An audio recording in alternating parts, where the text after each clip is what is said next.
তো চলো আমরা কুমড়ো পাতার চাটনি বানাবো। তো চাটনিটা আমি কীভাবে বানাচ্ছি দেখো। কুমড়ো পাতা আমি কচি কচি কুমড়ো পাতা তুলে নিয়েছি, দেখো এই সাইজে ছোটো ছোটো কুমড়ো পাতা তুলে নিয়েছি। আর কটা কুমড়ো ফুল পেয়েছি, তো কুমড়ো ফুলটা তুলে নিয়েছি। কুমড়ো ফুলটা বড়া করব আর পাতাটা চাটনি করব। তো পাতাটা প্রথমে চলো সিদ্ধ করতে দেবো। দেখো পাতাগুলো আমি জলের মধ্যে দিয়ে দিলাম।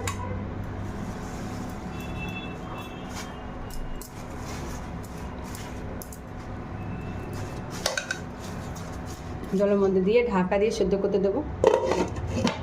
দেখো কুমড়ো পাতাটা সিদ্ধ হয়ে এসছে, অনেকটাই সিদ্ধ হয়ে গেছে। এবার ছেঁকে নিয়ে বেটে নেব।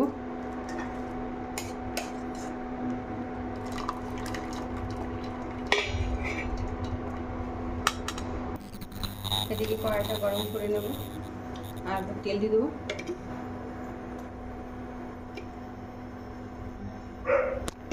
তেল আর এদিকে দেখো আমি বেটারটা গুলে নিয়েছি। বেটারটা কুমড়ো ফুলের বড়া বানাবো, তাই বেটারটা গুলে নিয়েছি। তো চলো কুমড়ো ফুলের বড়াটা বানাবো। দেখো তেলটা গরম হয়ে গেছে, এবার বেটারটা দিয়ে দেবো।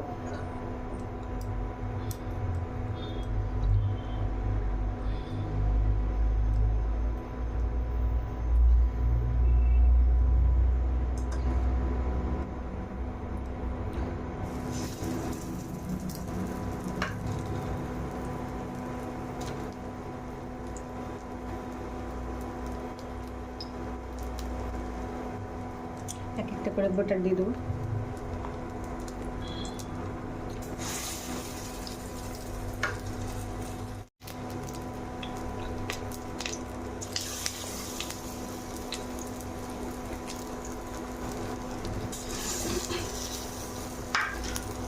দেখো এবার বড়াটা পাল্টে নেব।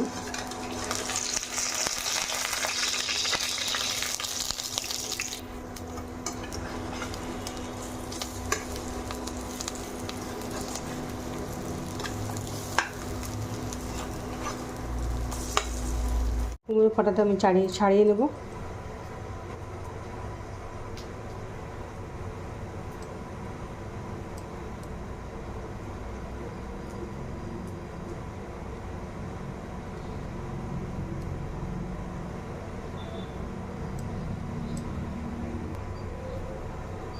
এভাবে ছাড়িয়ে নিতে হবে।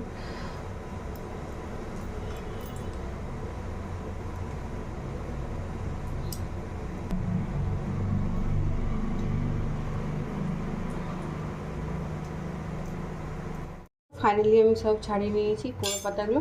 আর এবার চলো আমি দুটো লঙ্কা নিয়ে নিয়েছি আর রসুন নিয়ে নিয়েছি, এবারে বেটে নেব। দেখো শিলনোড়াতে কুমড়ো পাতাটা বেটে নেব। কুমড়ো পাতা বেটা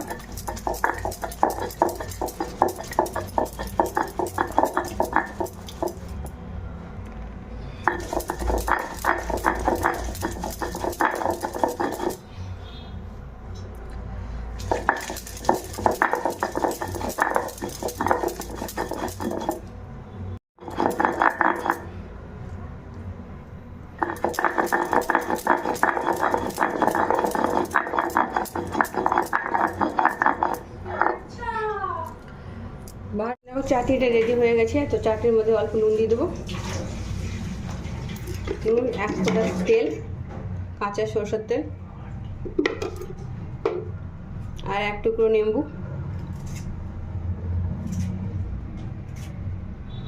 দিয়ে চাটনিটাকে ভালো করে মিক্স করে নেব। দেখো চাটনিটা মিক্স হয়ে গেছে। আর এদিকে আমার কুমড়ো ফুলের বড়া রেডি হয়ে গেছে। দেখো তো আজকে রেসিপি কুমড়ো ফুলের বড়া আর কুমড়ো পাতার চাটনি। তো তোমাদের কাছে কেমন লেগেছে কুমড়ো পাতার চাটনিটা অবশ্যই লাইক কমেন্ট করো। ধন্যবাদ।